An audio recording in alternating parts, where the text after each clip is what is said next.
नमस्कार, prime news में आपका स्वागत है। मैं हूं आपके साथ अंजलि सिंह। इस समय ये देखा जा रहा है कि आईएमए और बाबा रामदेव के बीच विवाद बहुत ज्यादा बढ़ चुका है।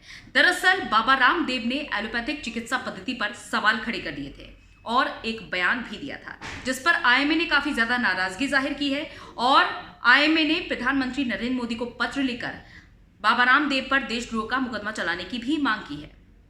बाबा रामदेव ने अपनी सफाई जाहिर की और इसके बाद केंद्रीय स्वास्थ्य मंत्री डॉक्टर हर्षवर्धन ने भी कड़ी नाराजगी जाहिर की। बाबा रामदेव से डॉक्टर हर्षवर्धन ने कहा है कि उनकी जो सफाई है वो नाकाफी है, वो अपने बयान को वापस लें। जिस तरीके का बयान उन्होंने दिया है ये कोरोना वॉरियर्स का निरादर करता है।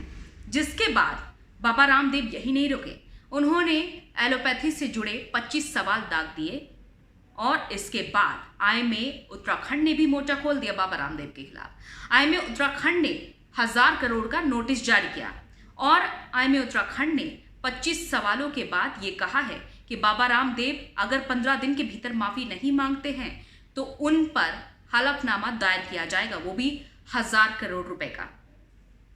अब बाबा रामदेव के शिष्य बालकृष्ण जब बाबा रामदेव के बचाव में उतरे तो उन्होंने इस पूरे विवाद को एक अलग ही दिशा में मोड़ दिया।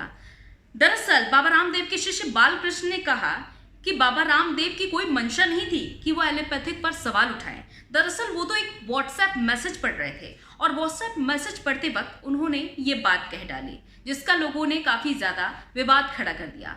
यहाँ तक कि बालकृष्ण का ये भी कहना है कि पूरे देश को क्रिश्चियनिटी में बदलने के लिए बाबा रामदेव को घेरने की कोशिश की जा रही है। ये एक तरीके का षड्यंत्र है। तो वहीं बाबा रामदेव की गिरफ्तारी की भी मांग की जा रही है। कई लोग बाबा रामदेव के समर्थन में उतरे हुए हैं। अब ये विवाद बहुत ज्यादा बढ़ चुका है, यहां तक कि बाबा रामदेव ने ये भी कह दिया है कि अगर किसी में दम है तो वो मुझको गिरफ्तार करके दिखाए। ये विवाद बहुत ज्यादा बढ़ चुका है। एक तरफ आईएमए और दूसरी तरफ योग गुरु बाबा रामदेव। यहां तक कि इंडियन मेडिकल एसोसिएशन ने बाबा रामदेव की योग्यता पर भी सवाल उठा दिए और ये भी कह दिया कि बाबा रामदेव एलोपैथिक का ए तक नहीं जानते। तो दूसरी तरफ बाबा रामदेव ने एलोपैथिक पर तो सवाल उठाए ही उठाए, यहां तक कि बाबा रामदेव ने कह दिया कि दवाइयों का असर नहीं होता है।